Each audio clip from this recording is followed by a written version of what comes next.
Mahkamah Konstitusi. Ya, pada hari ini, Sabtu, tanggal 19 Desember 2020, sidang perkara dengan nomor 39 garis miring PUU strip 15 Romawi garis miring 2017 akan segera dimulai. Sebelumnya akan dibacakan tata tertib persidangan sebagai berikut. Pengunjung sidang mohon berusaha tertib, tenang, dan sopan. Pengunjung sidang dilarang 1. Membawa senjata tajam atau benda-benda lain yang dapat membahayakan atau mengganggu jalannya persidangan. 2. Membuat gaduh, berlalu lalang, bersorak-sorai, bertepuk tangan di ruang sidang selama persidangan berlangsung. 3. Mengaktifkan alat komunikasi selama persidangan berlangsung. 4. Membawa peralatan demonstrasi masuk ke ruang sidang. 5. Merusak dan atau mengganggu fungsi sarana dan prasarana atau perlengkapan persidangan lainnya. 6. Makan, minum di ruang sidang selama persidangan berlangsung. 7. Menghina para pihak, saksi, dan ahli. 8.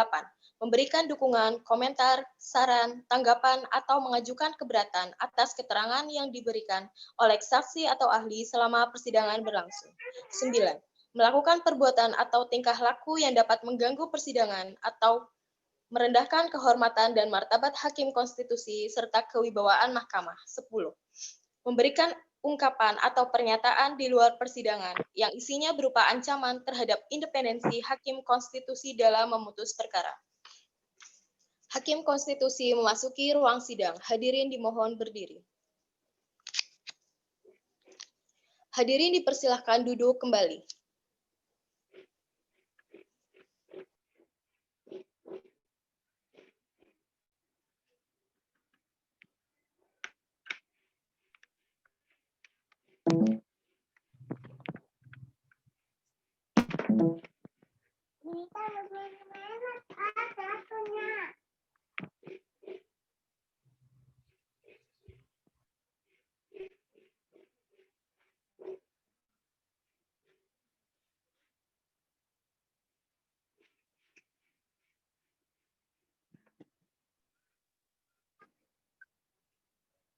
Bismillahirrahmanirrahim.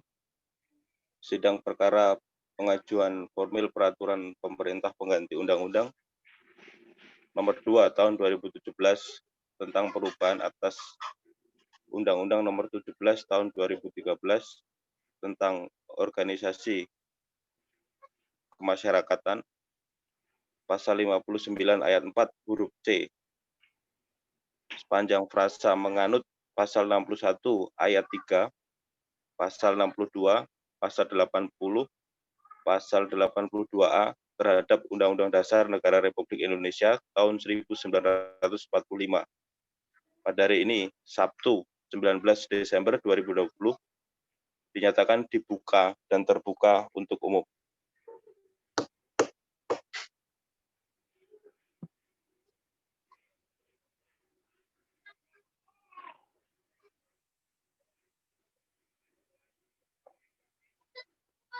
Selamat siang, saudara pemohon. Silakan perkenalkan kuasa hukum pemohon. Selamat siang, terima kasih Yang Mulia. Saya sendiri Sumanto, kemudian saudara Rakisa selaku juru bicara Hizbut Tahrir Indonesia atau HTI saat dibubarkan. Terima kasih Yang Mulia. Terima kasih, saudara Sumanto. Baik, kita mulai. Sidang yang pertama ini sidang pendahuluan. Perlu saya sampaikan pada pemohon bahwa permohonan saudara sudah diterima di kepanitiaan Mahkamah. Permohonan secara tertulis Sabtu 12 Desember 2020 pada pukul 9.30.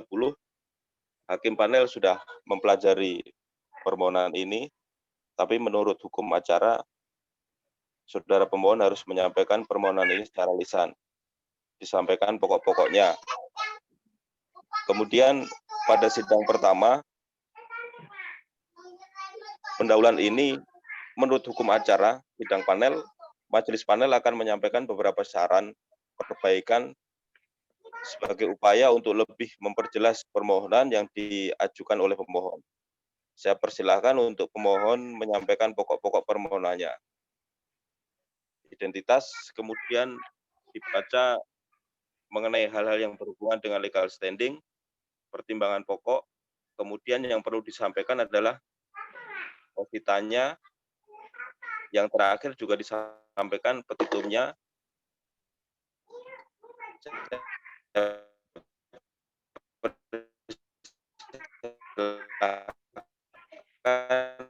kepada saudara pemohon. Pak. Terima kasih Yang Mulia. Izinkan kami menyampaikan pokok-pokok permohonan secara sistematik. Pertama, kami akan menguraikan kewenangan Mahkamah Konstitusi, kemudian legal standing pemohon, kemudian argumentasi pemohon, dan terakhir adalah petitum dari permohonan ini.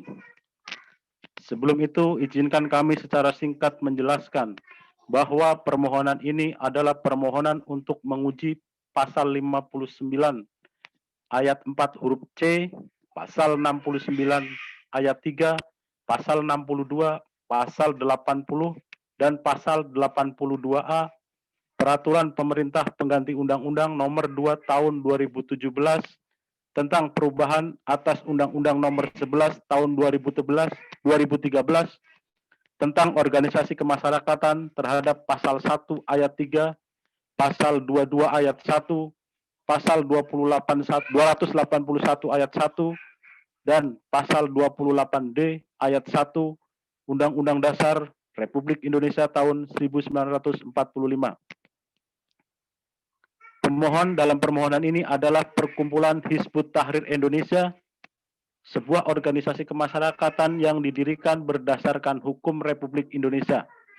Didirikan sebagai berbadan hukum perkumpulan atau Vereniging dan telah disahkan oleh Menteri Hukum dan HAM sebagai badan hukum pada tanggal 2 Juli tahun 2014. Yang dalam hal ini bertindak atas nama organisasi tersebut adalah Saudara Rakisa. Di samping kami ini, ada sedikit persoalan hukum terkait dengan legal standing permohonan ini. Yang kami mohon, sudilah kiranya panel Majelis Hakim Mahkamah Konstitusi memberikan klarifikasi terhadap persoalan ini. Oleh karena berdasarkan Undang-Undang Mahkamah Konstitusi di dalam pasal 51 ayat 1, pihak yang dapat mengajukan permohonan pengujian undang-undang kepada mahkamah ini adalah pihak yang menganggap hak dan atau kewenangan konstitusinya dirugikan oleh berlakunya undang-undang. Mereka itu antara lain adalah badan hukum dan badan hukum privat. Permohonan ini diregister di Mahkamah Konstitusi pada tanggal 18 Juli 2017. Pada saat itu, Perkumpulan Hizbut Tahrir Indonesia adalah perkumpulan yang sah, berbadan hukum dan terregistrasi di Kementerian Hukum dan HAM. Namun sehari kemudian, tanggal 19 Juli 2017, perkumpulan ini dicabut status badan hukumnya dan sekaligus dinyatakan bubar oleh Menteri Hukum dan HAM. Kami mohon sekira-kiranya Yang Mulia dapat memberikan klarifikasi terhadap persoalan ini. Kalau dilihat harfiah dari pasal 51 Undang-Undang Mahkamah Konstitusi itu, yang boleh mengajukan permohonan itu adalah badan hukum publik atau badan hukum privat. Pada saat mengajukan, Hizbut Tahrir Indonesia masih sah sebagai sebuah badan hukum publik. Namun ketika perkara ini mulai diperiksa, dia sudah dibubarkan. Apakah Hizbut Tahrir Indonesia ini masih mempunyai legal standing atau meneruskan permohonan ini? Kalau dibandingkan dengan hukum pidana, maka dakwaan terhadap terdakwa menjadi gugur dengan meninggalnya seseorang yang didakwanya itu. Tapi hukum perdata akan diteruskan oleh ahli warisnya. Sementara di pengadilan tata usaha negara, ormas yang dibubarkan justru karena dia dibubarkan itu, dia punya legal standing untuk menggugat surat keputusan tentang pembubaran ormas itu yang dikeluarkan oleh pejabat tata usaha negara yang berwenang. Jadi supaya kita tidak membuang-buang waktu, kami mohon nanti nasihat dari Yang Mulia terhadap permohonan ini sehubungan dengan pembubaran dari Ormas Perkumpulan Hizbut Tahrir pada tanggal 19 Juli 2017 yang lalu. Kemudian mengenai kewenangan Mahkamah Konstitusi, kiranya sudah jelas bahwa Mahkamah berwenang untuk menguji undang-undang terhadap Undang-Undang Dasar 1945 dan terhadap Perpu sebagaimana kita maklum. Perpu itu mengandung norma yang mempunyai kekuatan hukum yang sama dengan undang-undang. Bahkan di dalam Undang-Undang Nomor 12 Tahun 2011 tentang pembentukan peraturan perundang-undangan, dikatakan bahwa hierarki peraturan perundang-undangan itu adalah Undang-Undang Dasar, bahkan sekarang disebut TAP MPR. Yang ketiga adalah undang-undang atau peraturan pemerintah pengganti undang-undang. Dan berdasarkan jurisprudensi yang dibuat oleh Mahkamah, yaitu bahwa Mahkamah Konstitusi dalam putusan nomor 138 tahun 2009 menegaskan bahwa Mahkamah berwenang untuk menguji peraturan pemerintah pengganti undang-undang. Dengan demikian bahwa kami menyimpulkan Mahkamah berwenang untuk memeriksa, mengadili, dan memutus perkara ini. Kemudian mengenai legal standing, tadi sudah kami sampaikan secara singkat bahwa Hizbut Tahrir Indonesia sebelum dibubarkan adalah organisasi kemasyarakatan berbadan hukum yang sah, mempunyai hak-hak konstitusional. Kalau disetarakan dengan orang perseorangan, yaitu konkret, yaitu mempunyai hak untuk menikmati kehidupan dalam sebuah negara yang berdasarkan atas hukum yang disebutkan dalam pasal 23 Undang-Undang Dasar 1945. Kemudian hak-hak dalam pasal 22 ayat 1, hak dalam pasal 281 yang menegaskan tentang hak dari setiap orang untuk meyakini suatu keyakinan, kebebasan pikiran, dan lain-lain sebagainya. Dan kemudian pasal 28D ayat 1 Undang-Undang Dasar 1945 tentang jaminan kepastian hukum yang adil. Jadi berlakunya norma-norma di dalam Perpu ini yang menjadi materi untuk kami uji, yaitu di dalam pasal 59 ayat 4, pasal 61, pasal 62, pasal 80, pasal 82A. Kami anggap norma-norma di dalam undang-undang itu telah menghilangkan atau mengeliminir hak-hak konstitusional yang dimiliki oleh pemohon yang tertuang di dalam Undang-Undang Dasar 1945. Kemudian pada bagian petitum kami menegaskan bahwa karena sifat dari permohonan ini bukan saja permohonan uji material, tapi juga sudah uji formil, seperti kami uraikan bahwa apakah cukup alasan bagi pemerintah, presiden untuk menerbitkan peraturan pemerintah pengganti undang-undang sesuai dengan norma pasal 22 ayat 1 Undang-Undang Dasar 1945 yang menegaskan bahwa dalam hal ihwal kegentingan yang memaksa, presiden berhak untuk menetapkan peraturan pemerintah pengganti undang-undang. Dan banyak teori tentang hal ini, praktek pun juga bermacam-macam. Dan saya kira kalau kita mengacu kepada Perpu nomor 1 tahun 2002 tentang pemberantasan tindak pidana terorisme, itu mungkin merupakan salah satu contoh yang sangat jelas. Ya, ada alasan kegentingan yang memaksa, dan ini sebelum Mahkamah Konstitusi menerbitkan keputusan pada tahun 2019 tentang kriteria yang harus dipenuhi untuk yang dimasukkan sebagai hal ihwal kegentingan memaksa itu.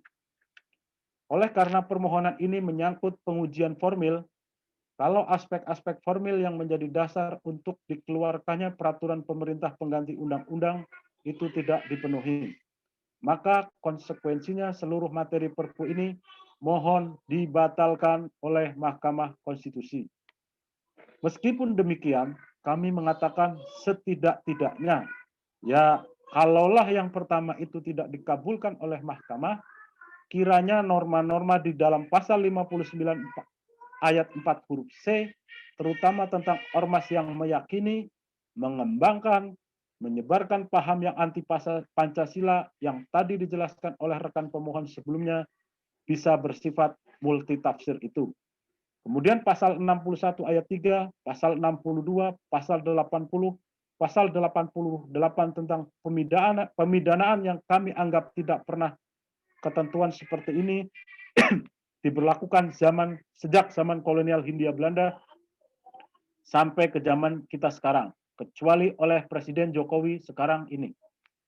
Jadi itulah pokok-pokok permohonan kami yang mulia.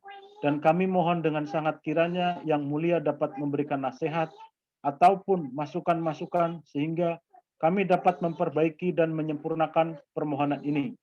Terima kasih Yang Mulia. Baik, terima kasih Profesor Sumanto. Berikutnya sekarang adalah nasihat masukan dari majelis. Saya persilahkan Pak Hakim Anggota Aidian Laude terlebih dahulu. Silakan Yang Mulia. Oke, untuk pemohon Profesor Sumanto, ya karena kewajiban undang-undang, kami memberikan nasihat atau saran juga. Walaupun kami tahu Profesor Sumanto sudah berulang-ulang beracara di Mahkamah Konstitusi, ini mungkin hal kecil, Prof, tapi penting menurut saya. Di judul permohonannya tidak menyebutkan secara spesifik pengujian formil. Ya saya kira nanti mungkin bisa ditambahkan itu. Nah, yang di situ adalah pengujian pasalnya lebih ditekankan. Nah, yang kedua, karena pada waktu meregistrasi permohonan ini Profesor Sumanto menerima kuasa dari Hizbut Tahrir Indonesia, maka tentu ada kewajiban di sini untuk menjelaskan setidak-tidaknya dalam legal standing siapa yang boleh bertindak untuk dan atas nama Hizbut Tahrir Indonesia. Misalnya ADART-nya atas dasar itu, kemudian misalnya menurut ADART-nya atas dasar itu kemudian yang bersangkutannya yang memberikan kuasa kepada Profesor Sumanto dan kawan-kawan untuk bertindak untuk dan atas nama HTI. Kalau standingnya adalah HTI sebagai pemohon di sini. Nah, mengenai apakah, kalau saya berpendapat begini, Pak, mengenai pertanyaan Pak Profesor Sumanto, tadi kuasa pemohon tadi apakah ini mempunyai legal standing atau tidak, saya kira nantinya karena itu nanti akan sudah bersangkut paut dengan substansi permohonan, akan lebih baik apabila mungkin kalau pemohon sendiri yang mempertimbangkan. Akankah lebih lebih tepat kalau bertindak sebagai perorangan warga negara Indonesia dengan alasan hak konstitusionalnya yang dijamin oleh Undang-Undang Dasar 1945 untuk mengajukan permohonan ini, ataukah sebagai badan hukumnya. Karena kedua hal ini, baik sebagai perorangan warga negara Indonesia maupun sebagai badan hukum, itu kan dibenarkan menurut pasal 51 UMK untuk mengajukan ini. Nah, sekarang tergantung argumentasi yang mana yang menurut pemohon akan lebih kuat untuk digunakan. Tadi Profesor Sumanto juga sudah menjelaskan, tentu beracara di dalam pengadilan perdata dan pengadilan pidana, ada konsekuensi tentang persona standi in judicio dari orang atau pihak yang mengajukan. Yang menjadi pihak yang dalam permohonan itu dalam perdata, tadi juga sudah dijelaskan dalam pidana, dalam hukum tata, dalam pengadilan tata usaha negara. Justru perkumpulan atau badan hukum yang dibubarkan itulah yang justru mempunyai standing, misalnya begitu. Berarti kan ada memang kualifikasi yang membedakan dalam setiap hukum acara mengenai soal ini. Jadi untuk soal legal standing untuk pertanyaan Profesor Sumanto tadi, kami tidak akan menjawab. Karena itu akan diserahkan kepada mana yang menurut pemohon akan lebih kuat untuk meyakinkan mahkamah menggunakan standing sebagai perorangan warga negara Indonesia. Dengan alasan hak konstitusionalnya yang tersedia untuk menurut Undang-Undang Dasar 1945 yang dianggap dirugikan oleh berlakunya Perpu ini. Ataukah dengan alasan sebagai badan hukum dengan catatan bahwa ada fakta yang sekarang bahwa HTI sudah dibubarkan pada tanggal itu. Tapi pada waktu didaftarkan permohonan ini, itu belum. Misalnya begitu. Kan ada penambahan penjelasan jadinya di situ, Prof. Kalau menurut saya dulu, nasihat saya. Demikian Yang Mulia, terima kasih.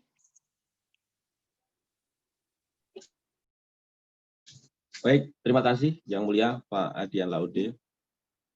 Persilakan Yang Mulia Ibu Farantika Dewi. Dipersilakan Bu.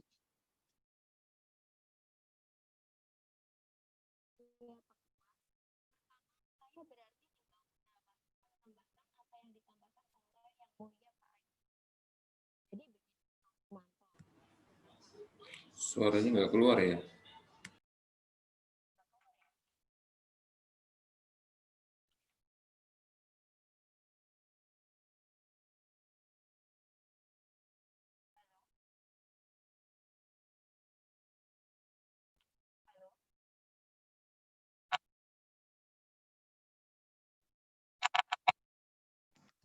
Terima kasih Yang Mulia Pak Aidian Laude. Persilakan untuk Yang Mulia Ibu Farantika Dewi. Silakan Bu.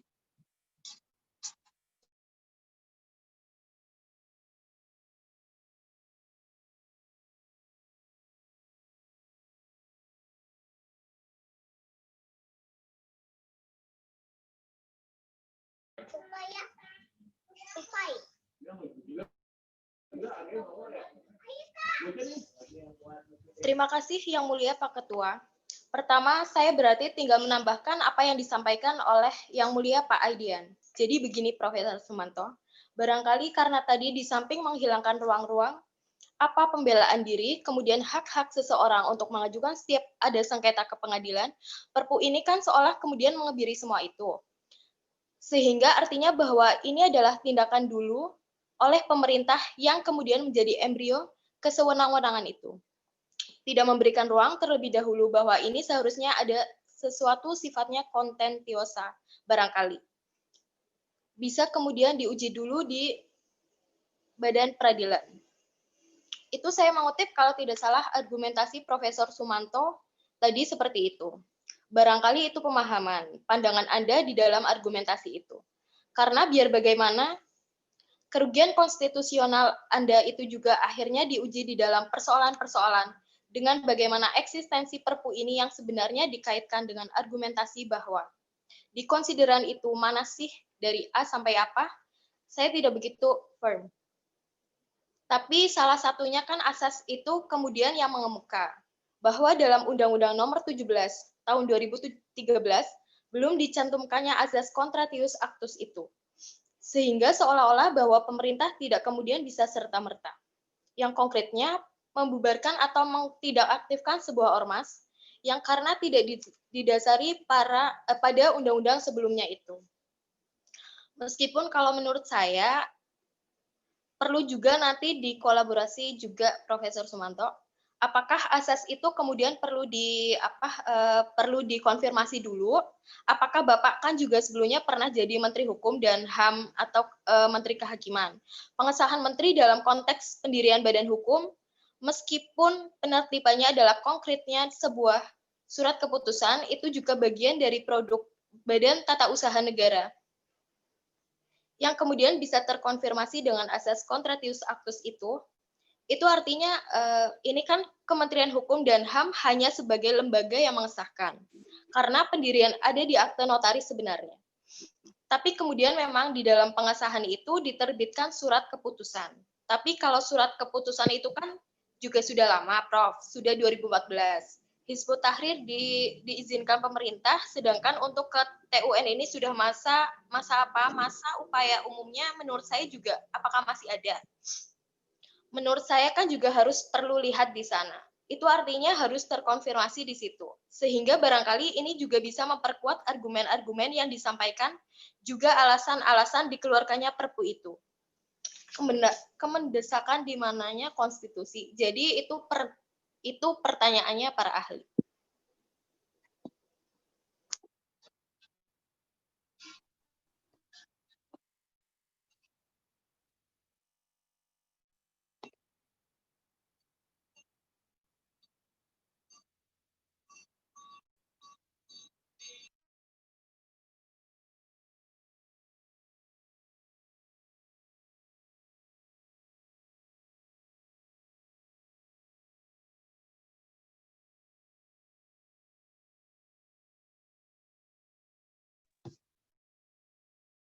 Baik, sekarang saya akan menyampaikan. Oh, Pak Aidian, ada tambahan sedikit yang mengenai itu tadi. Silakan, Pak. Ya, mengenai kewakilan itu, sebenarnya dalam ADAR, dalam anggaran dasar HT kan ada diwakili oleh ketua atau sekretaris atau juru bicara. Cuma di dalam uraian yang saya maksud, belum dijelaskan itu bahwa ini yang itu. Ini yang saya maksud. Terima kasih.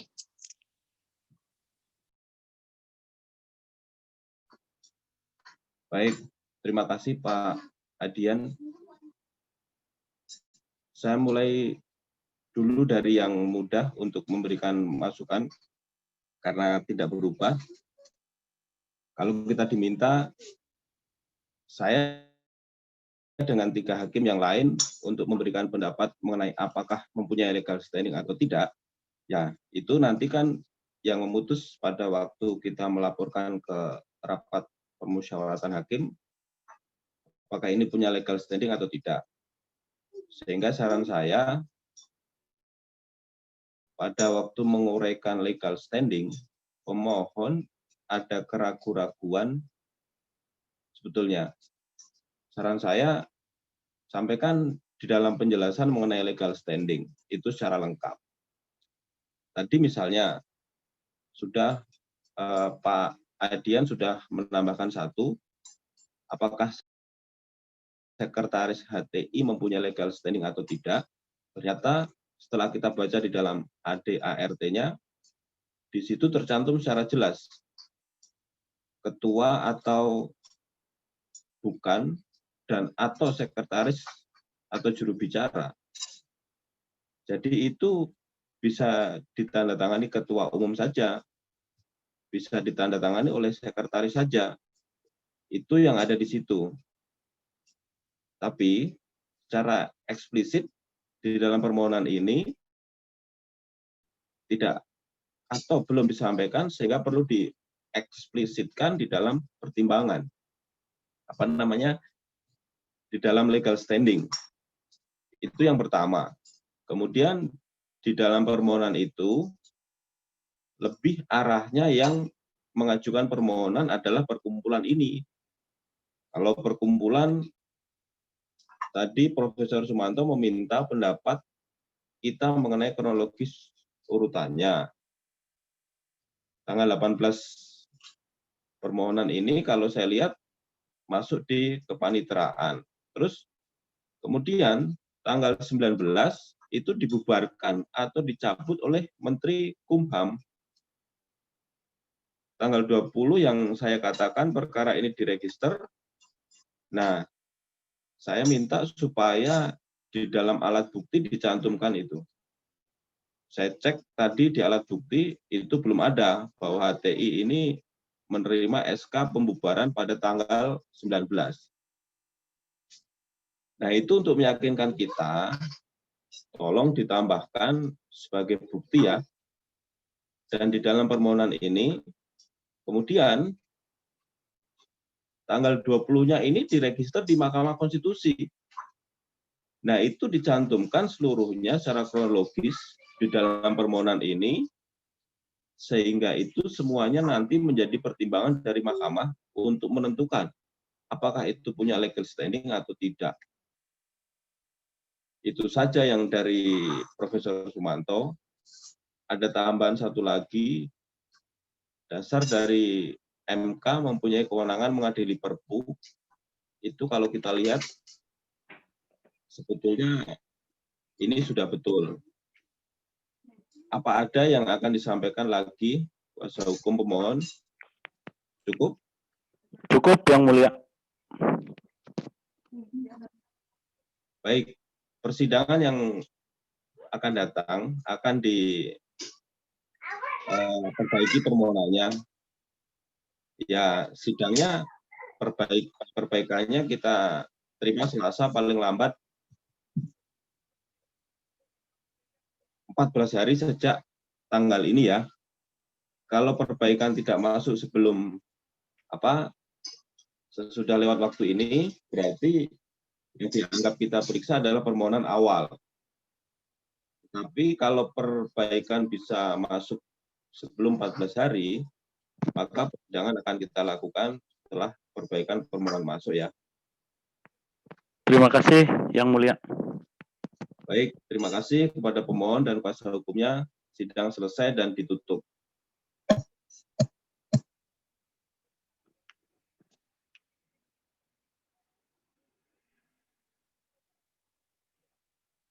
Sidang kedua dibuka.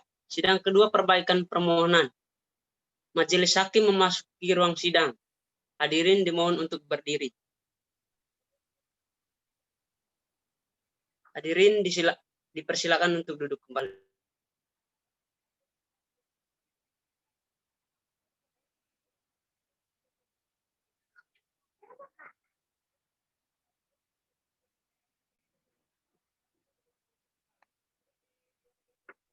Sidang lanjutan perkara pengujian formal Peraturan Pemerintah Pengganti Undang-Undang Nomor 2 Tahun 2017 tentang perubahan atas Undang-Undang Nomor 17 Tahun 2013 tentang Organisasi Kemasyarakatan pada hari Sabtu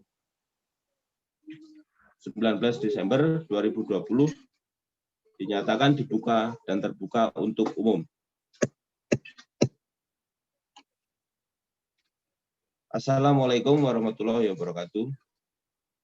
Selamat pagi, salam sejahtera, Om Swastiastu. Pemohon hadir.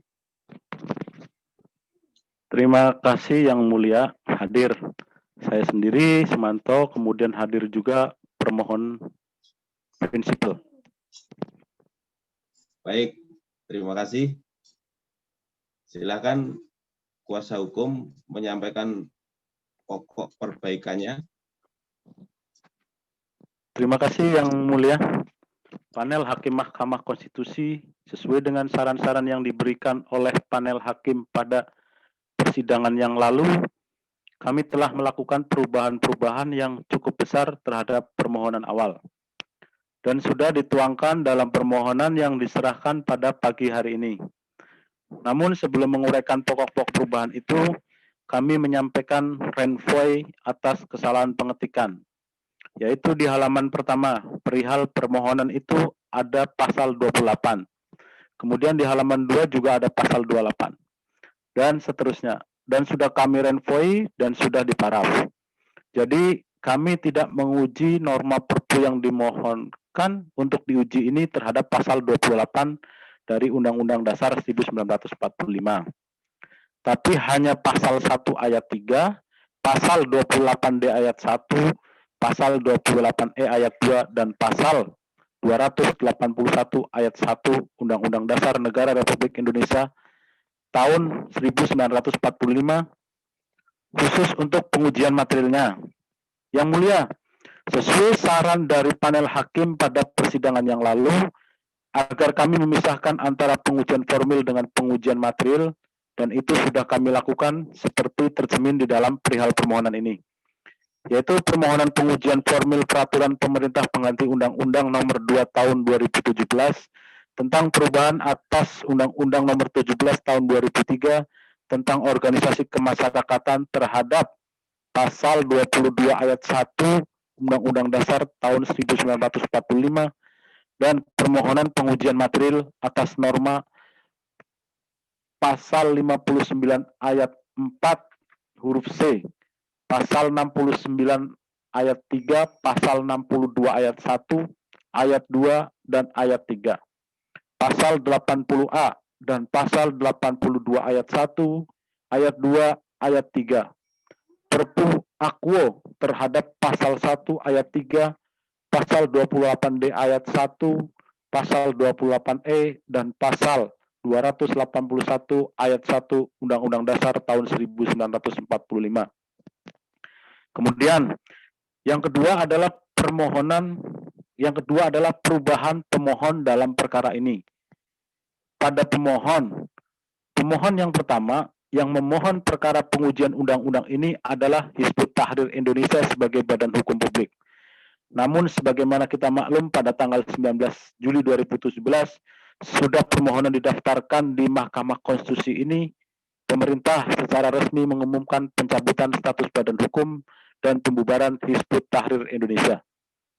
Oleh karena menimbulkan keraguan-keraguan mengenai legal standing dari pemohon badan hukum publik Hizbut Tahrir Indonesia, akhirnya kami memutuskan bahwa pemohonnya diganti, yaitu permohonannya adalah Saudara Rakisa sebagai perorangan warga negara Indonesia yang statusnya adalah sebagai juru bicara Perkumpulan Hizbut Tahrir Indonesia ketika status badan hukumnya dicabut dan dibubarkan oleh pemerintah tanggal 19 Juli 2017.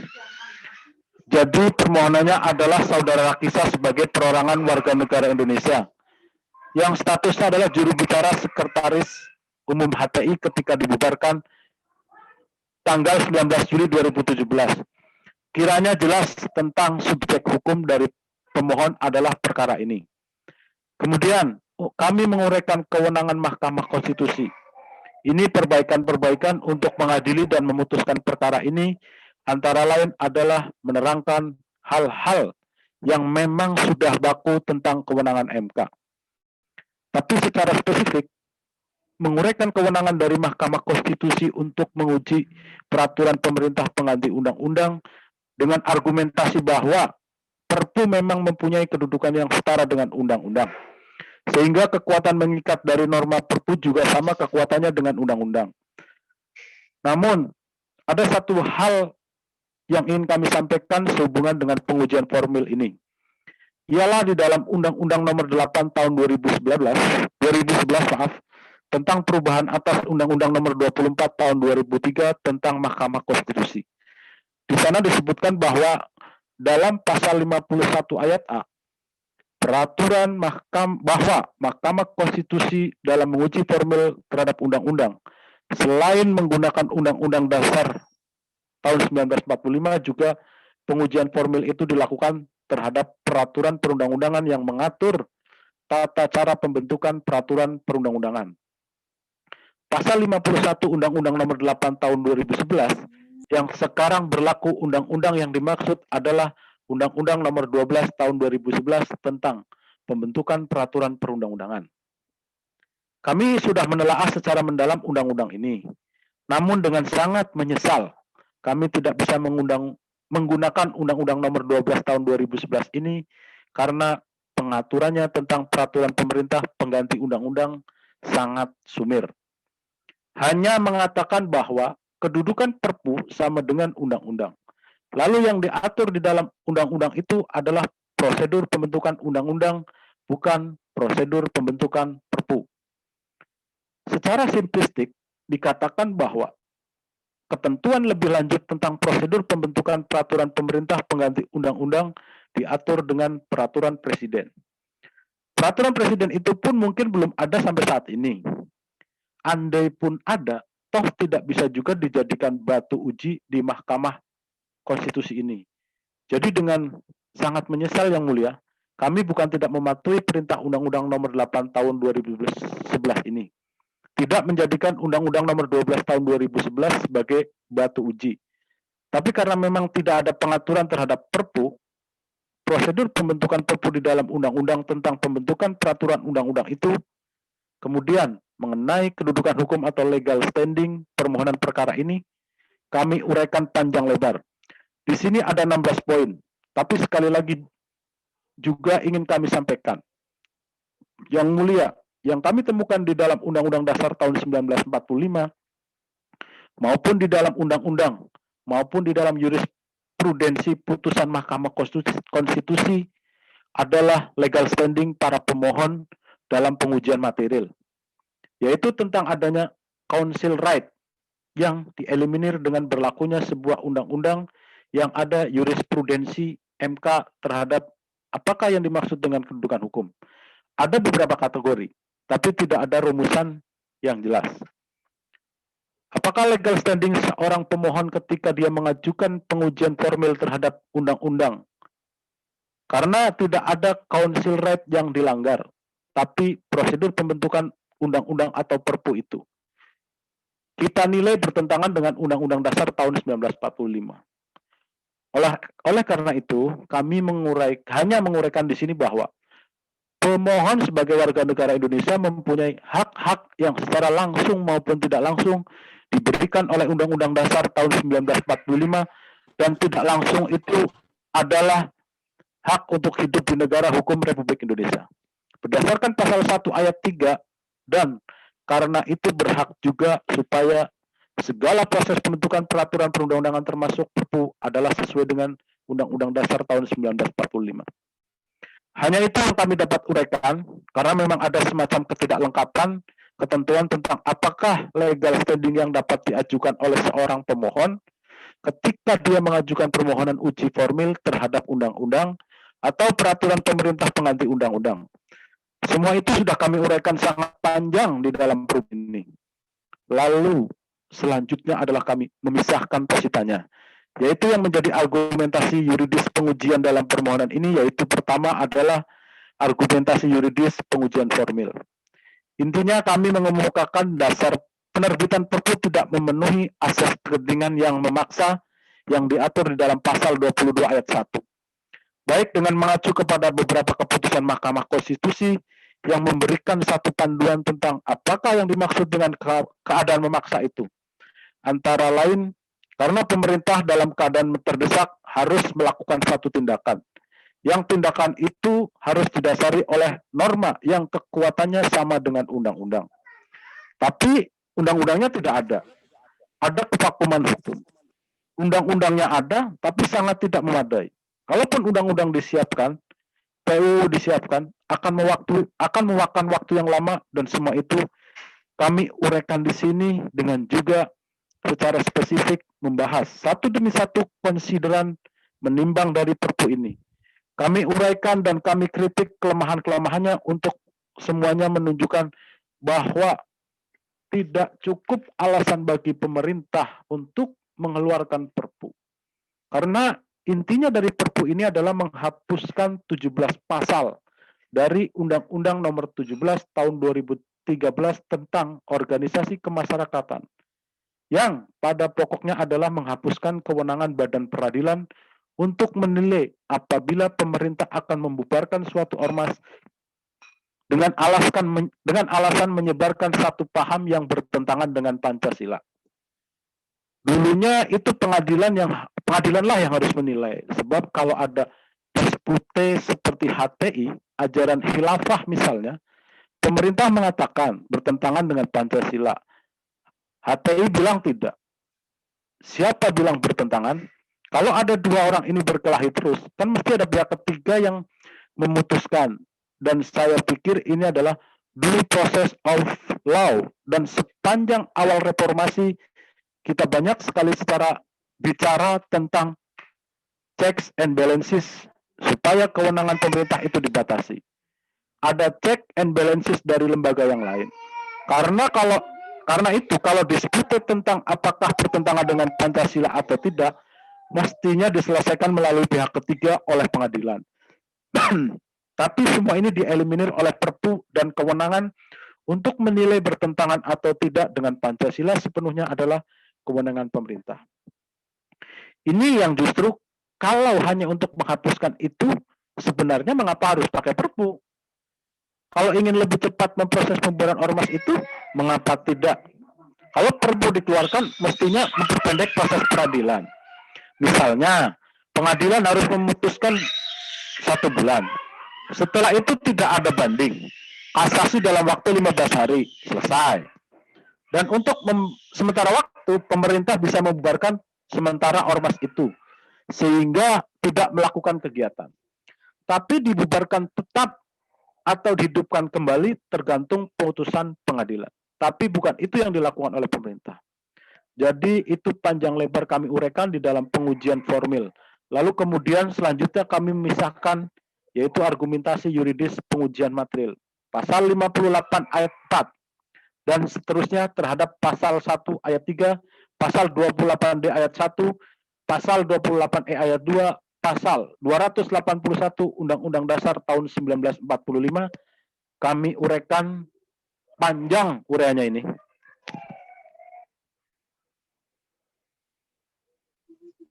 Ya, baik. Kuasa hukum pemohon.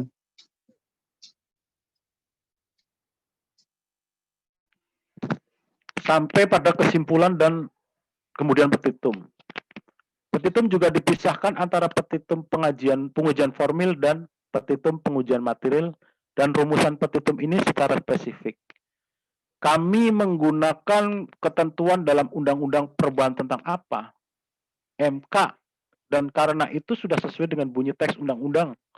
Demikian yang mulia.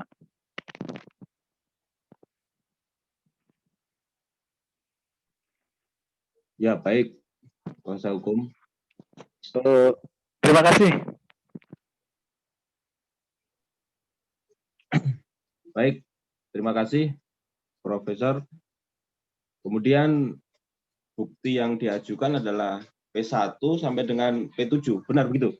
Masih ada tambahan yang mulia?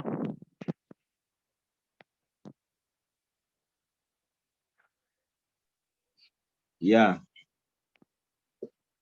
Apakah bukti yang sekarang ini disahkan, lalu kemudian kami sampaikan bukti tambahan, ataukah ini ditunda dahulu sampai kami melengkapi bukti, kami serahkan pada yang mulia? Ya, yang ada sekarang disahkan dulu, ya. Nanti bisa disusul yang baru.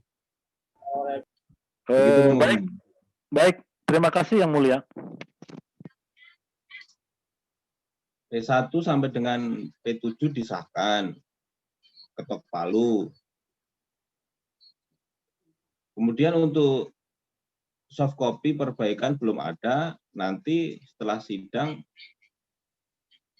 dilengkapi ya. Baik, terima kasih yang mulia. Baik, dengan demikian sidang selesai dan ditutup.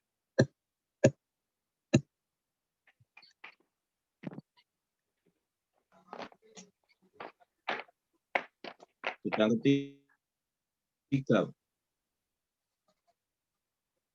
ketiga. Sidang ketiga mendengarkan keterangan Presiden. Majelis Hakim memasuki ruang sidang. Hadirin dimohon untuk berdiri.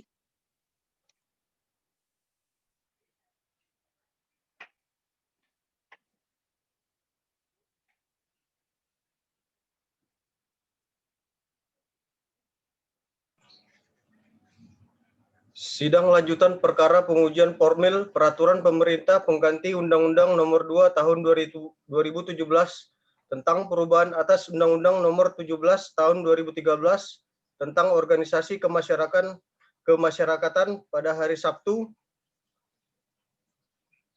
19 Desember 2020 dinyatakan dibuka dan terbuka untuk umum.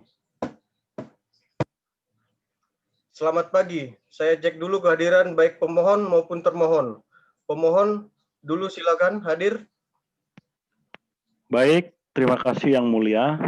Saya sendiri Sumanto, kemudian pemohon prinsipal. Saudara Rakisa juga hadir di samping kami. Terima kasih yang mulia. Baik, terima kasih. Karena ini Perpu, maka belum sampai ke DPR. DPR tidak hadir dan tidak kita undang untuk memberikan keterangan di sini.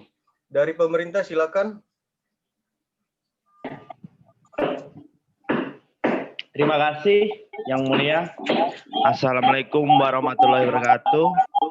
Pemerintah hadir dalam hal ini dari Kementerian Dalam Negeri, Pak Menteri Dalam Negeri, Pak Ali Hanafia, staf ahli Menteri, Kepala Biro Hukum, Direktur Ormas, kemudian dari Kementerian Kumham hadir Pak Menteri Kumham, Pak Ahmad Junaidi Sangaji, Pak Dirjen Perundang-undangan, Direktur Litigasi, kemudian dari Menkompol Hukam hadir Pak Deputi 3 dan Pak Staf Ahli Menteri.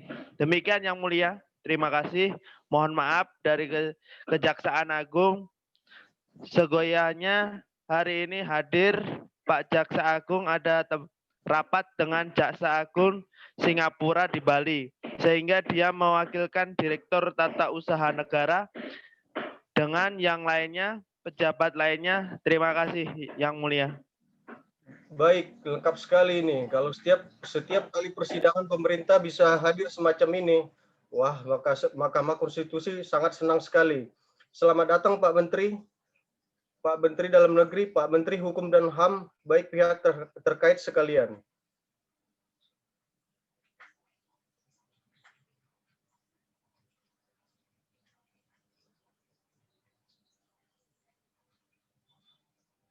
Mohon maaf Pak Mul, masih di mute itu.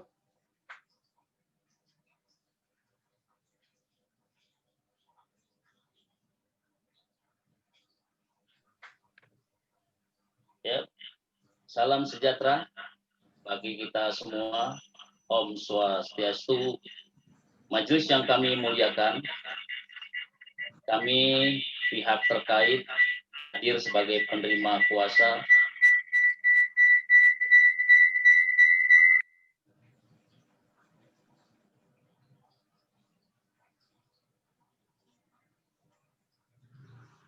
sebagai pemberi kuasa. Kami yang menerima kuasa, saya sendiri, Yang Maulana salah Sani. satunya di mute Pak Maulana, apa di handphone apa, jadi nggak feedback. Ya, sudah di-mute, Pak. Seperti yang tadi saya jelaskan,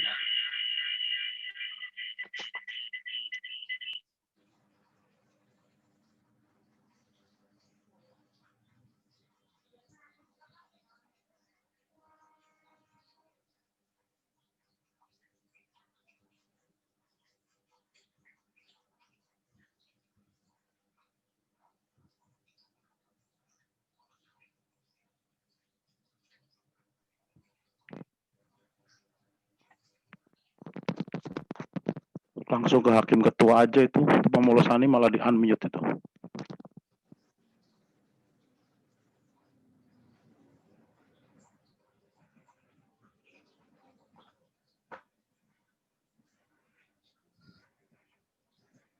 baik, saya ulangin ya. Seperti yang tadi saya jelaskan,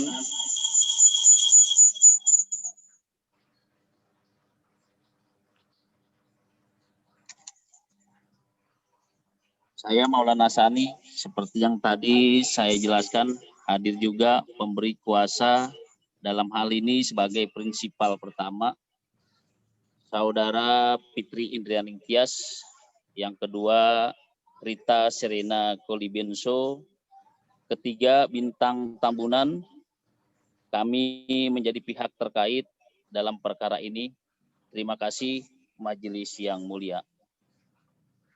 Baik, terima kasih. Agenda kita pada pagi hari ini adalah mendengarkan keterangan pemerintah. Kemudian kita lanjutkan dengan keterangan dari dua pihak terkait ya. Saya persilakan dari pemerintah, siapa yang akan menyampaikan? Pak Menteri di podium. Pak Menteri, biar Indonesia tahu. Pak Menteri, Pak Ali Hanafiah menyampaikan di persidangan Mahkamah Konstitusi. Terima kasih. Assalamualaikum warahmatullahi wabarakatuh. Waalaikumsalam warahmatullahi wabarakatuh. Majelis Hakim yang saya hormati, Bapak Ibu sekalian yang hadir yang saya hormati. Izinkan kami akan membacakan keterangan pemerintah atas permohonan pengujian. Ada dua hal yang ingin kami sampaikan. Yang pertama, ada rekaman sepanjang 2 menit sebagai pengantar. Kemudian kami mohon izin untuk membacakan ini. Mohon izin kepada pimpinan. Silakan. Isi rekaman Muktamar HTI tahun 2013. Prinsip kedaulatan rakyat menjadi kedaulatan di tangan Allah. Takbir, Allahu Akbar. Istiadah, kulli syar'i, artinya adalah tinggalkan seluruh hukum dan sistem jahiliyah dan tegakkan hanya syariat Islam saja. Takbir, Allahu Akbar. Yang kedua, saudara-saudara sekalian, perubahan yang harus kita lakukan adalah ubah kekuasaan yang saat sekarang ini berada di tangan pemilik modal, menjadi murni di tangan kita, di tangan umat.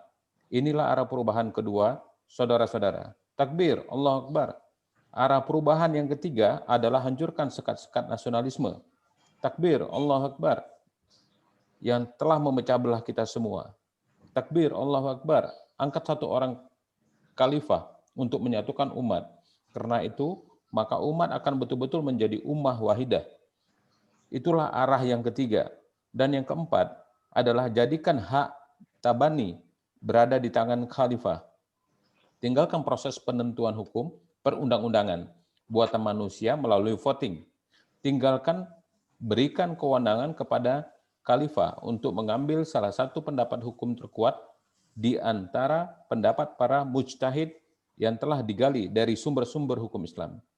Inilah 4 perubahan yang harus kita lakukan. Dan inilah 4 pilar khilafah. Oleh karena itu, perubahan yang harus kita lakukan adalah perubahan untuk menegakkan khilafah. Khilafah, khilafah, khilafah. Mohon izin yang mulia, yang saya hormati, Ketua dan Majelis Hakim Mahkamah Konstitusi Republik Indonesia di Jakarta, yang mulia, dengan hormat yang bertanda tangan di bawah ini, nama Sudiman Situmayang, Menteri Hukum dan HAM Republik Indonesia. 2. Ali Hanafiah, Menteri Dalam Negeri. Dan 3. HM Prasetyo, Jaksa Agung Republik Indonesia. Dalam hal ini bertindak untuk dan atas nama Presiden Republik Indonesia, baik bersama-sama maupun sendiri-sendiri, yang selanjutnya disebut dengan pemerintah. Izinkan dan perkenankan kami untuk menyampaikan keterangan pemerintah terhadap permohonan uji material peraturan pemerintah pengganti Undang-Undang Nomor 2 Tahun 2017 tentang perubahan atas Undang-Undang Nomor 17 Tahun 2013 tentang organisasi kemasyarakatan yang selanjutnya disebut Perpu Nomor 2 Tahun 2017 terhadap Undang-Undang Dasar Negara Republik Indonesia Tahun 1945 yang selanjutnya disebut Undang-Undang Dasar UUD 1945. Baik lisan maupun tertulis yang merupakan satu kesatuan yang utuh dan tidak terpisah atas permohonan pengujian pasal 59 ayat 4 huruf C, pasal 61 ayat 3, pasal 62 ayat 1 dan ayat 2, serta ayat 3, pasal 80A, pasal 82A ayat 1, ayat 2 dan ayat 3. Perpu nomor 2 tahun 2017 terhadap Undang-Undang Dasar 1945 yang dimohonkan oleh Saudara Rakisa yang dalam hal ini memberikan kuasa kepada Saudara Profesor Sumanto dan kawan-kawan yang semuanya advokat dan konsultan hukum. Yang mulia, selanjutnya perkenalkan kami menyampaikan keterangan pemerintah sebagai berikut. 1. Pokok permohonan para pemohon. Bahwa pada pokoknya para pemohon memohon untuk menguji pengujian formil Perpu nomor 2 tahun 2017 berkenaan dengan persyaratan formil dan alasan diterbitkannya Perpu nomor 2 tahun 2017, yaitu atas kesesuaian terhadap ketentuan pasal 22 ayat 1 Undang-Undang Dasar tahun 1945 yang mengatur sebagai berikut. Maaf Ali, kita nunggu ajan sebentar. Ya, ajan, Pak. Kita dengarkan dulu ya, azan sebentar. Iya, benar, Pak.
Baik, kita lanjutkan.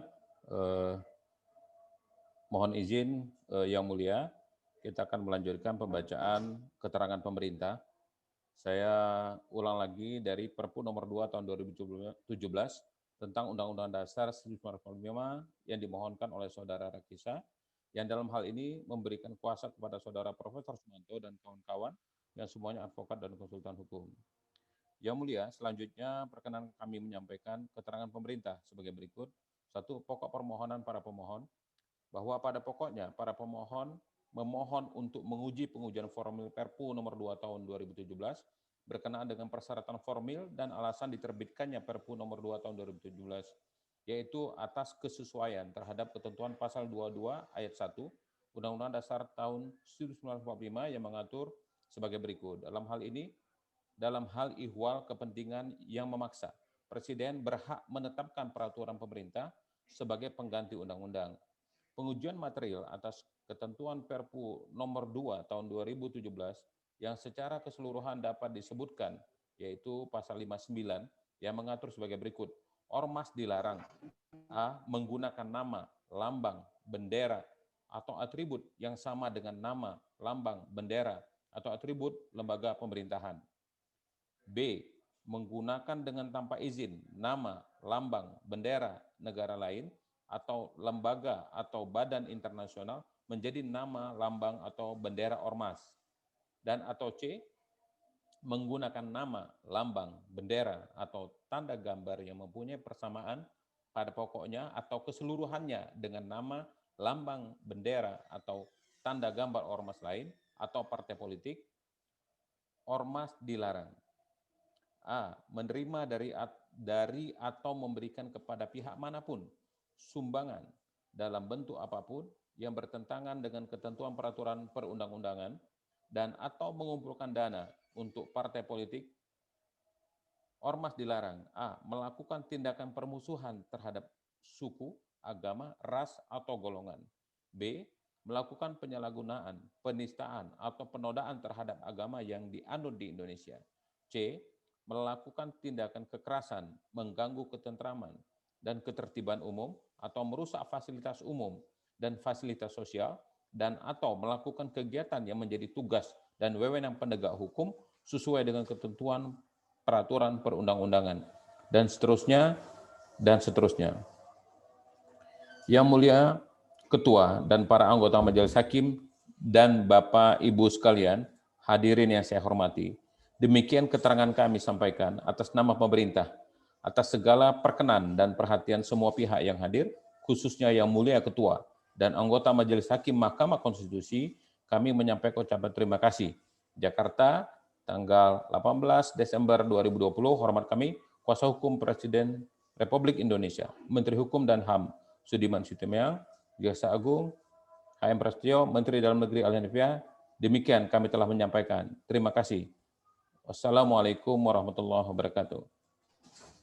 Waalaikumsalam warahmatullahi wabarakatuh. Terima kasih Pak Menteri Dalam Negeri Pak Ali Hanafiah. Silakan duduk kembali. Baik para pemohon, pemerintah, sebelum saya akhiri persidangan ini,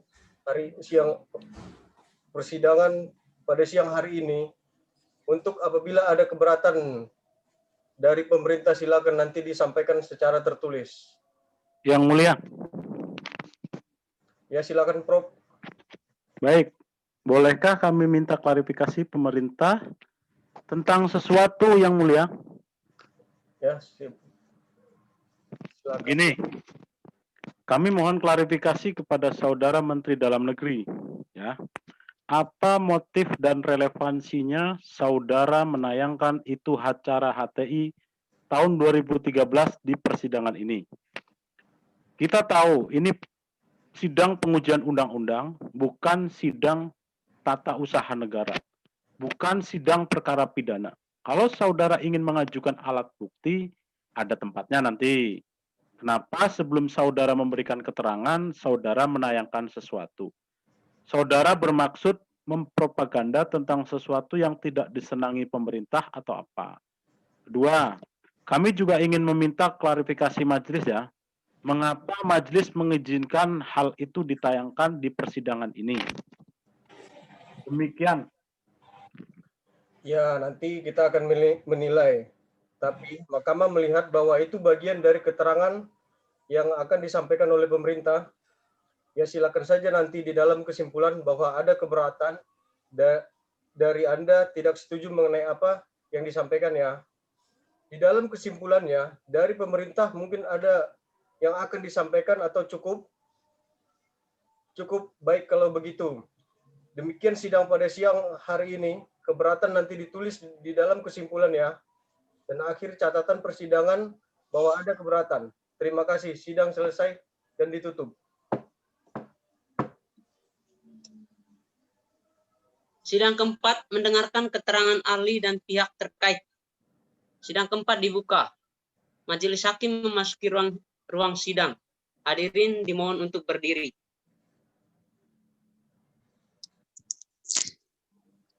Sidang lanjutan perkara pengujian formil peraturan pemerintah pengganti Undang-Undang Nomor 2 Tahun 2017 tentang perubahan atas Undang-Undang Nomor 17 Tahun 2013 tentang organisasi kemasyarakatan. Pada hari ini Sabtu 19 Desember 2020 dinyatakan dibuka dan terbuka untuk umum. Assalamualaikum warahmatullahi wabarakatuh. Selamat siang, salam sejahtera untuk kita semua. Om Swastiastu. Pemohon hadir. Baik, terima kasih Yang Mulia. Saya sendiri, Sumanto, kemudian pemohon prinsipal, Saudara Rakisa juga hadir di samping kami. Terima kasih Yang Mulia. Baik, untuk sidang hari ini kita sesuai dengan catatan berita acara yang lalu, kita mendengar ahli dan saksi. Silakan Saudara Farid Baihaqi dan Patrisius Manggur. Ya, hadir Yang Mulia. Hadir Yang Mulia. Ya, silakan untuk ahli dan saksi yang disebut tadi hadir ke depan untuk diambil sumpahnya dulu. Baik, untuk ahli terlebih dahulu Farid Baihaqi, nanti baru untuk yang saksi. Jadi untuk ahli ikuti lafal yang saya tuntunkan. Bismillahirrahmanirrahim. Demi Allah saya bersumpah sebagai ahli akan memberikan keterangan yang sebenar-benarnya sesuai dengan keahlian saya. Bismillahirrahmanirrahim. Demi Allah saya bersumpah sebagai ahli akan memberikan keterangan yang sebenar-benarnya sesuai dengan keahlian saya. Untuk saksi, Pak Farid Waji dan Abdul Fanani, ikuti lafal yang saya tuntunkan. Bismillahirrahmanirrahim.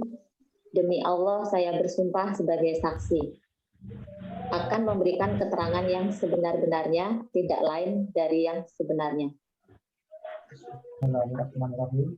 Bismillahirrahmanirrahim. Saya bersumpah sebagai saksi akan memberikan keterangan yang sebenarnya, tidak lain dari yang sebenarnya. Ya, terima kasih. Mohon kembali ke tempatnya. Yang Mulia, boleh menyampaikan sesuatu?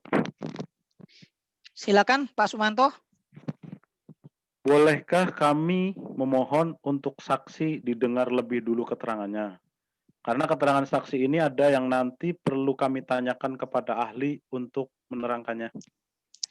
Oh, baik, dipersilakan. Demikian Yang Mulia. Ya. Izinkan kami untuk memohon kepada majelis agar mengizinkan menayangkan kembali video yang kemarin ditayangkan oleh Menteri Dalam Negeri. Karena video itu perlu diterangkan oleh saksi dalam sidang hari ini. Mohon diizinkan Yang Mulia. Durasinya berapa lama itu? Sama dengan yang diputarkan oleh Mendagri. Oh, sama. Baik, persis ya. Ya, video yang sama. Ya, supaya imbang, karena kemarin diberi kesempatan yang sama juga, disilakan. Tinggalkan seluruh hakim dan sistem jahiliyah, dan tegakkan hanya syariat Islam saja. Takbir, Allahu Akbar. Yang kedua, saudara-saudara sekalian, perubahan yang harus kita lakukan adalah ubah kekuasaan. Skip aja langsung. Skip aja ya.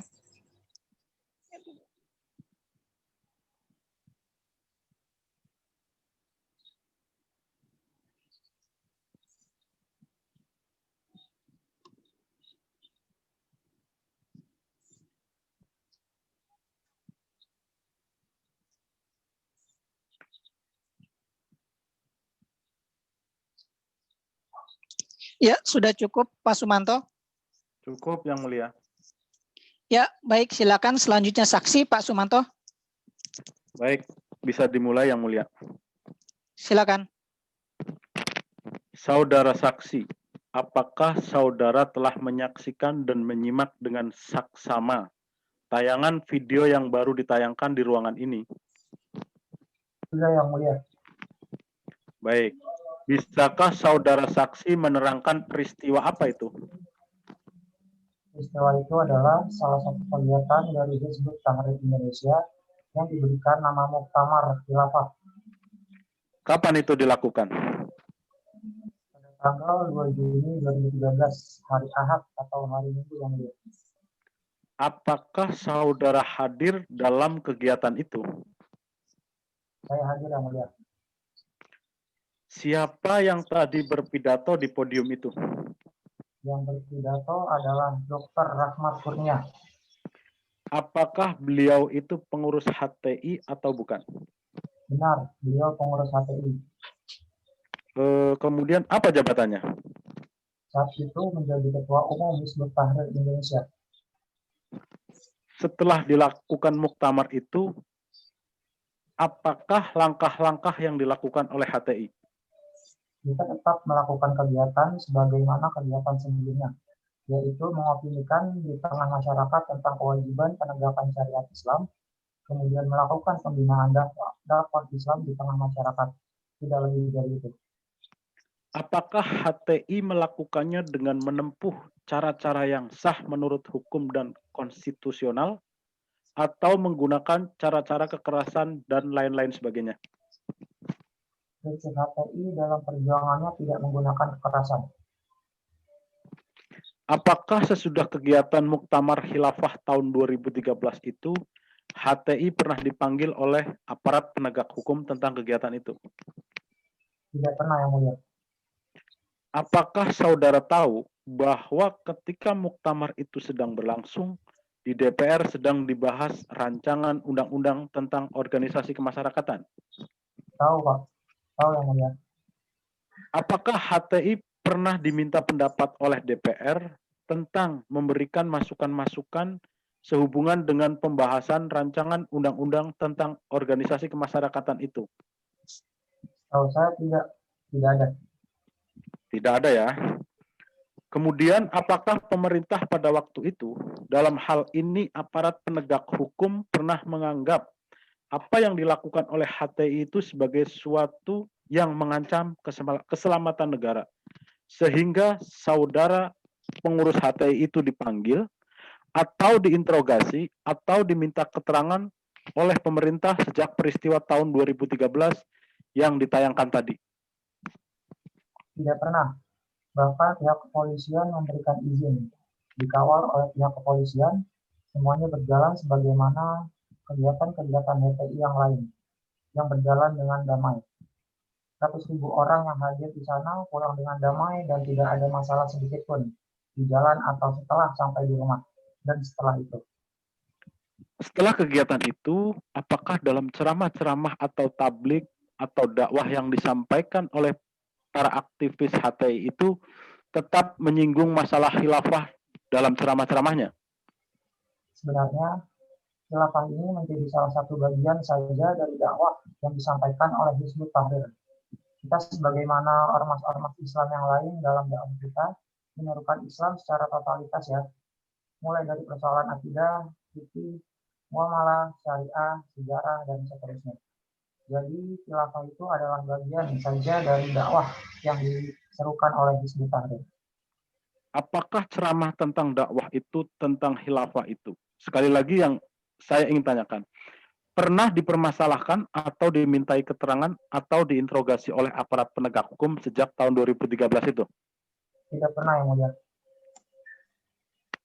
Tidak pernah. Cukup Yang Mulia. Terima kasih. Baik, kita lanjut ke ahli, Profesor Farid. Silakan langsung atau dituntun Profesor Sumanto. Langsung Pak Farid kemukakan pokok-pokok pikirannya. Silakan Pak Farid.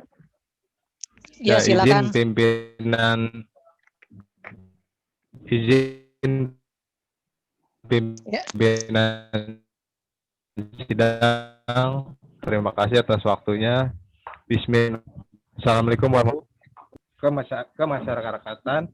Kemudian disambung dengan lahirnya Perpu pada waktu penyusunan RUU Keormasan itu, saya sendiri ikut dalam penyusunan itu. Ada beberapa prinsip yang menjadi paham saya pada saat itu, sehingga saya ikut dalam pembahasan itu, yaitu pertama, organisasi kemasyarakatan dibentuk oleh warga Indonesia, jadi mempunyai konstitusional, jadi ada unsur konstitusionalnya. Karena itu, maka dilindungi oleh konstitusi, hak-hak konstitusi warga negara untuk melakukan, untuk berserikat dan berkumpul. Kemudian prinsip yang kedua, tidak secara mudah hak konstitusional itu dicabut. Karena apa? Karena hak konstitusional itu adalah hak konstitusional dari warga negara Indonesia dan tidak bisa dicabut oleh penguasa atau pemerintah atau pemegang kuasa yang lain, karena hak konstitusional tidak bisa dicabut begitu saja, apalagi oleh pemerintah. Karena harus dibuktikan terlebih dahulu pemerintah itu apakah mengambil pengadilan atau yang diambil hak konstitusionalnya. Kalau melaksanakan putusan pengadilan tentang pencabutan hak, itu bisa terjadi karena sifatnya administratif. Tapi kalau sudah menyangkut hak konstitusional, itu harus melalui proses pengadilan. Karena proses pengadilan itu mempunyai ciri yang tidak dimiliki oleh pemerintah, yaitu adanya freedom of judge. Ada freedom of judge, kemudian ada independensi yang tidak dimiliki oleh pemerintah ketika mencabut hak asasi. Hak konstitusional dari warga negara sepanjang mengenai organisasi masyarakat dan seterusnya dianggap, disampaikan, atau dibacakan. Demikian yang mulia. Terima kasih. Wassalamualaikum warahmatullahi wabarakatuh. Waalaikumsalam warahmatullahi wabarakatuh. Ya, terima kasih Pak Farid. Pak Sumanto, mungkin untuk saksi tadi sudah ya. Sekarang mungkin ada yang perlu didalami dari keterangan ahli. Silakan. Terima kasih Yang Mulia. Kami ingin menggali lebih dalam dari Profesor Farid sehubungan dengan penerapan prinsip hal ihwal kegentingan yang memaksa yang diatur di dalam Undang-Undang Dasar tahun 1945, lalu dikaitkan dengan putusan Mahkamah Konstitusi. MA mengatakan hal ihwal kegentingan memaksa itu karena ada masalah mendesak yang harus diselesaikan dengan menggunakan undang-undang. Undang-undangnya tidak ada atau undang-undangnya ada, tapi undang-undangnya tidak memadai. Sebagai ahli yang juga terlibat dalam penyusunan Undang-Undang Nomor 17 tahun 2013 dan kemudian sudah membaca Perpu walaupun tidak ikut terlibat dalam merumuskan Perpu itu. Menurut pendapat ahli, apakah prosedur pembubaran ormas yang ada di dalam Undang-Undang Nomor 17 tahun 2013 itu dianggap tidak ada prosedur sehingga perlu dikeluarkan Perpu? Ataukah norma-norma dalam Undang-Undang Nomor 17 tahun 2013 itu tidak memadai sebagai prosedur untuk membubarkan ormas, sehingga pemerintah memandang perlu mengeluarkan Perpu untuk menghapuskan pasal-pasal itu dan mengatur norma yang baru di dalam Perpu, atau bagaimana menurut ahli? Dan seterusnya dianggap disampaikan. Oh, baik, terima kasih. Silakan kuasa Presiden. Terima kasih Yang Mulia. Ada pertanyaan, nanti akan bergantian. Saya mulai. Ahli yang terhormat, bahwa pemohon menguji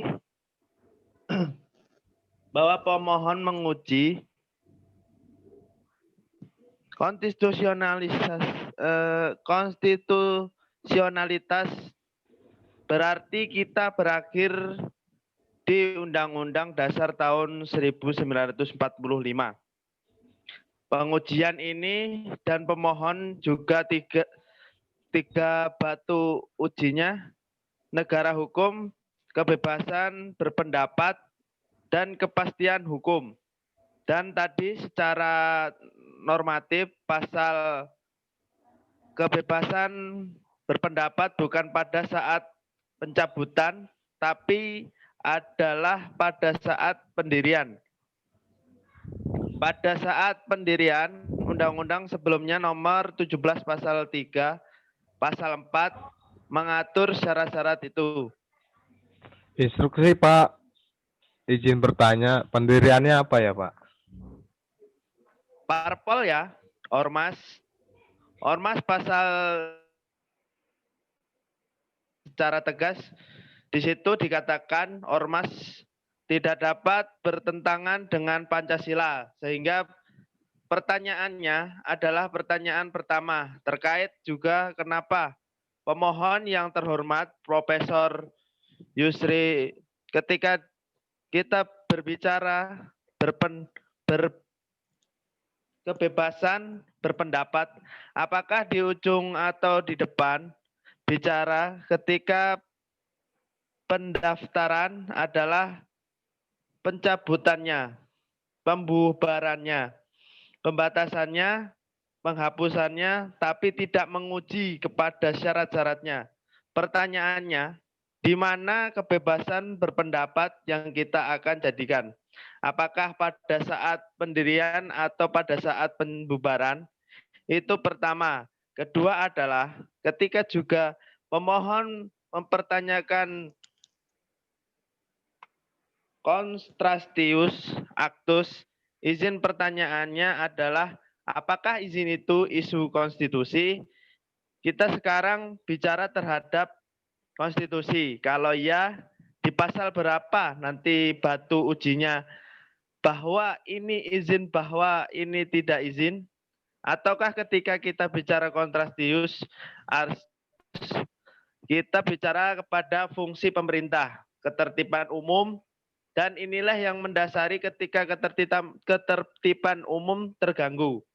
Apapun bisa dilakukan oleh pemerintah, apapun sekali lagi, apapun bisa dilakukan oleh pemerintah. Dan ini terkait kepada rule of law, pemerintah mengambil tindakan, kemudian pengadilan mengadilinya. Ini rute of law yang diajarkan kepada kita. Trias Politika juga mengajarkan itu terkait kepada pertanyaan Pak Yusri juga tadi. Apakah check and balance terjadi di situ ketika dan yudikatif mengadili? Di sini terjadi pemerintah mengambil tindakan, yudikatif mengadili. Ini untuk ahli mohon dicatat, dikumpulkan supaya enggak lupa. Dan nantinya juga ketika di PTUN pemerintah telah mengambil tindakan pembubaran, akan ada pengadilan sepanjang ada kepercayaan di masyarakat bahwa pengadilan ini fair and play, sepanjang pengadilan ini adalah fair and play, parsial dan netral, apakah rule of law tegak sepanjang kepercayaan itu ada, ataukah kita menjadi tidak ada rule of law ketika kita tidak percaya kepada keberadaan pengadilan ini. Kemudian juga Pak Yusril juga tadi mengatakan parpol hanya dapat dibubarkan oleh Mahkamah Konstitusi.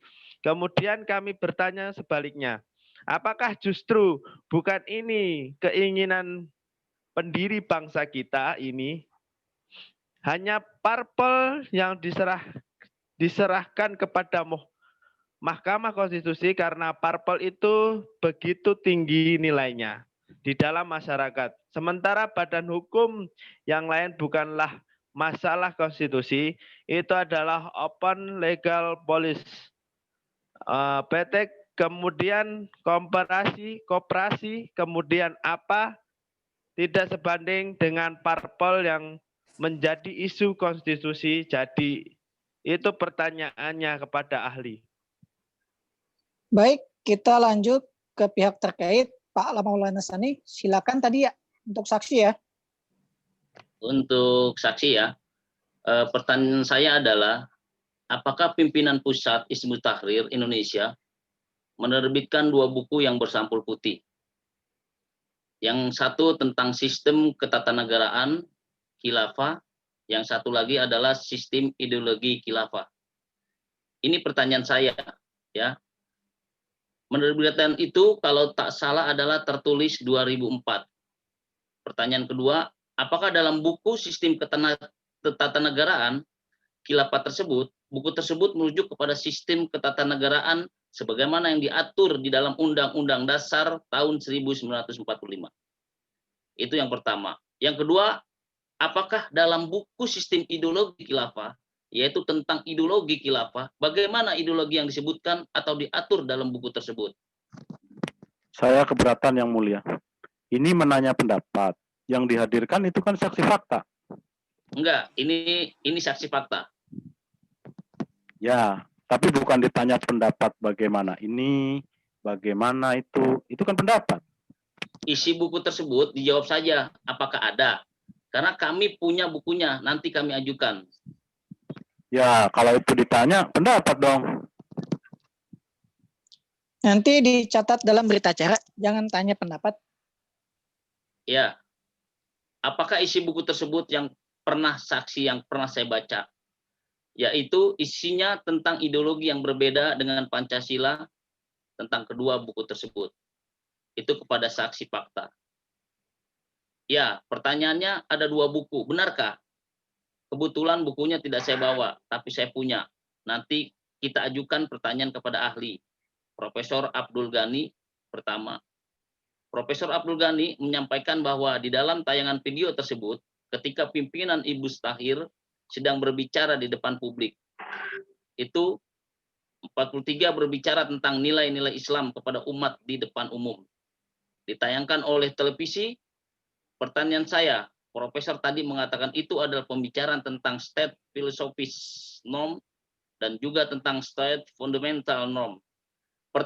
Pertanyaan yang pertama, apakah pembicaraan tentang state philosophies norm atau state fundamental norm yang sudah final sebetulnya di Indonesia itu bisa dibicarakan di depan publik?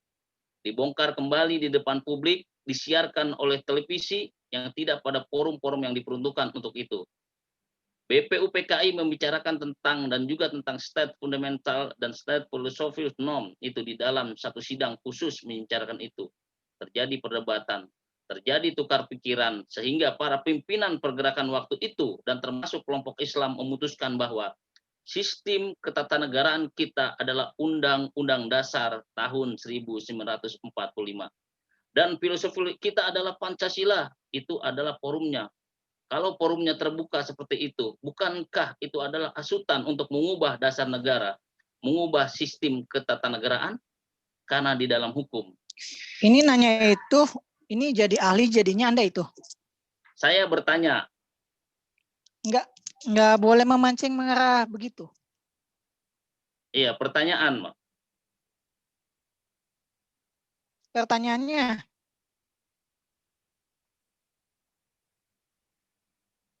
Iya, jangan menurut pendapat saudara. Menurut ahli itu hasutan atau bukan?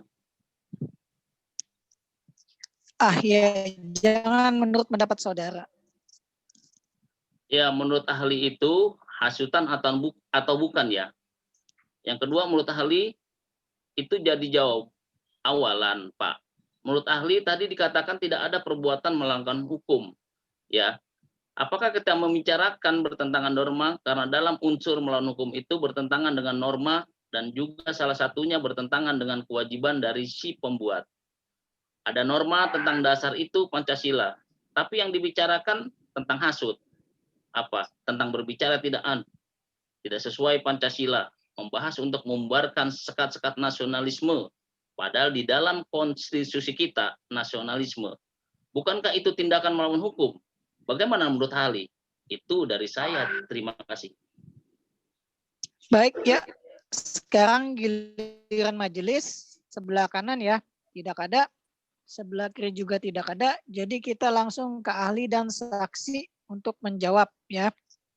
Kira-kira waktu ini tolong diperhatikan, paling telat pukul 12.30 waktu Indonesia bagian Barat ini sudah berakhir karena masih ada tugas lain yang harus kami selesaikan.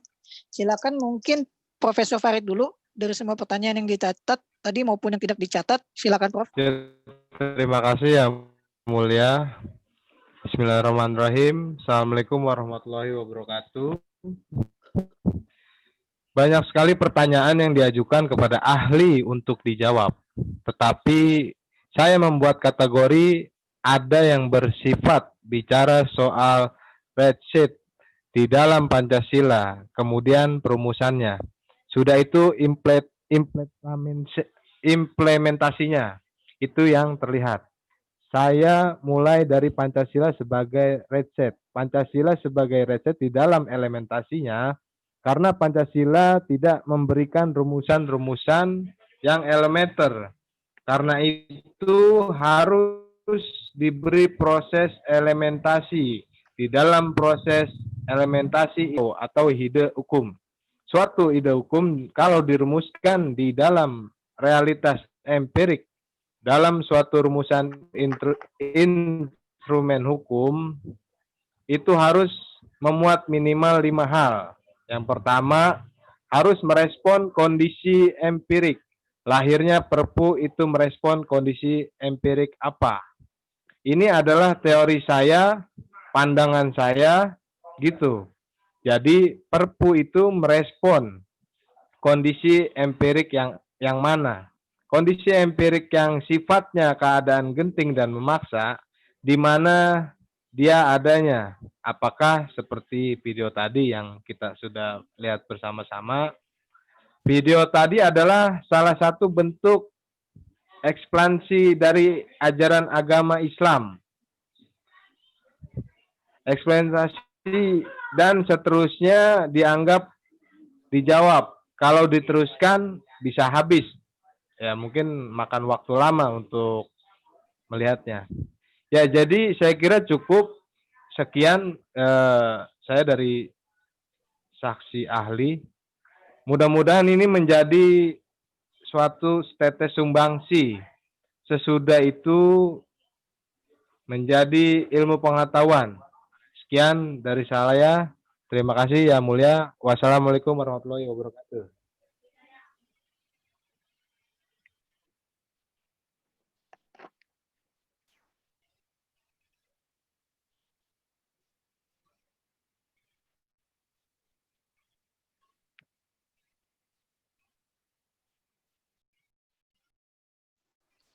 Pak Yoga, dipersilakan. Bismillahirrahmanirrahim. Terkait dengan pertanyaan kepada saksi tentang buku, saya tidak pernah melihat dan mendengar buku dengan judul seperti itu. Padahal kalau itu terkait dengan judul buku seharusnya itu akurat, dan saya tidak pernah mendengar dan melihat. Apalagi kalau tadi ada penyebutan ideologi khalifah. Selama saya lama mengaji di Hizbut Tahrir, kita tidak pernah menyebut khilafah itu sebagai ideologi, dan inilah yang ditujukan oleh pihak pemerintah kepada kita tanpa bertanya kepada kita, dan seterusnya dianggap dijawab. Saya kira itu poin yang saya bisa sampaikan dengan pertanyaan tadi. Wassalamualaikum warahmatullahi wabarakatuh. Waalaikumsalam warahmatullahi wabarakatuh. Ya, terima kasih. Baik, para pemohon untuk ketujuh perkara. Ya, pemerintah, pihak terkait untuk sidang selanjutnya yaitu diagendakan pada hari Sabtu 18 Desember 2020 pukul 11.00 waktu Indonesia bagian Barat dengan acara mendengarkan keterangan pihak terkait dan dalam perkara ini. Demikian sidang ini selesai dan ditutup.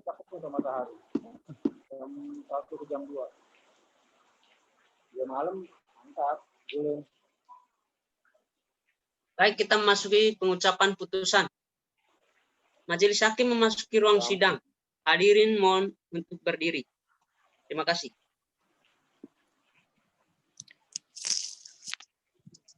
Bismillahirrahmanirrahim. Sidang pengucapan putusan dan keterangan dalam perkara pengujian formil peraturan pemerintah pengganti Undang-Undang Nomor 2 Tahun 2017 tentang perubahan atas Undang-Undang Nomor 17 Tahun 2013 tentang organisasi kemasyarakatan pada hari Sabtu 18 Desember 2020 dinyatakan dibuka dan terbuka untuk umum. Assalamualaikum warahmatullahi wabarakatuh. Selamat siang, salam sejahtera untuk kita semua. Om Swastiastu, pemohon hadir. Terima kasih Yang Mulia. Saya sendiri, Sumanto, kemudian pemohon prinsipal.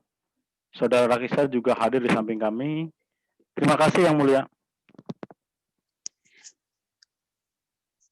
Baik, terima kasih. Dari DPR tidak hadir karena perkara ini masih perpu. Dari pemerintah yang mewakili Presiden. Baik, terima kasih Yang Mulia.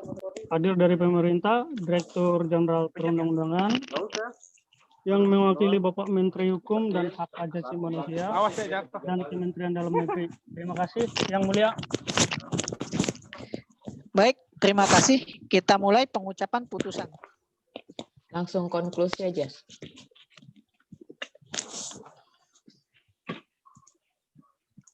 Berdasarkan penilaian atas fakta dan hukum, sebagaimana diuraikan di atas, Mahkamah Konstitusi berkesimpulan.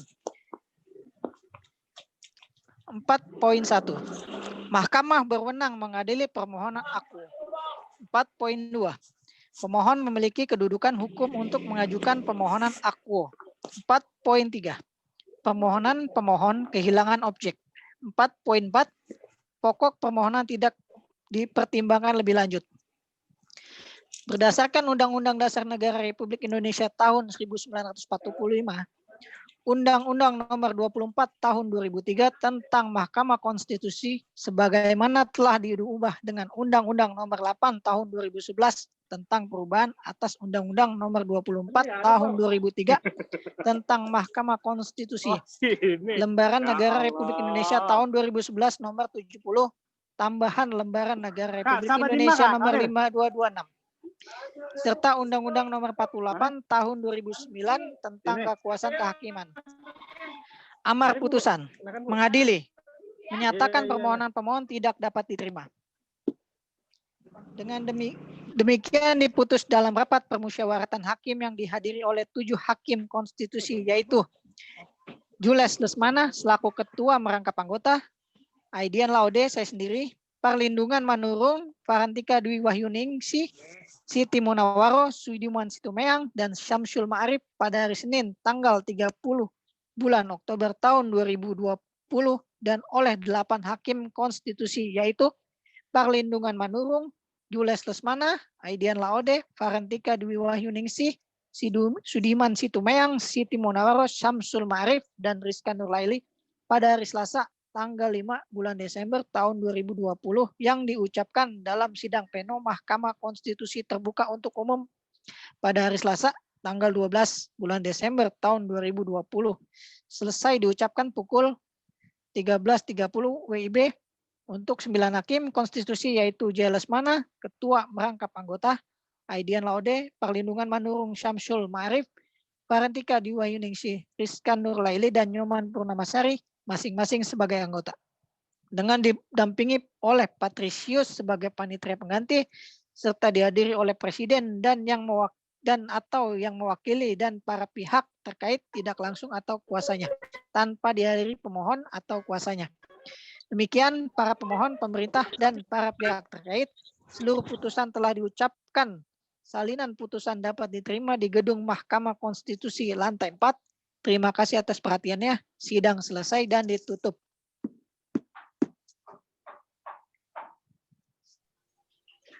Oke, tepuk tangan semuanya. Tepuk tangan Bu. Saya sudah. Ya. Oke, ditutup sidangnya. Ya, bagus, baik, bagus kerjasamanya. Simulasinya bagus dan hakim-hakimnya, kemudian ahli, saksi, pemohon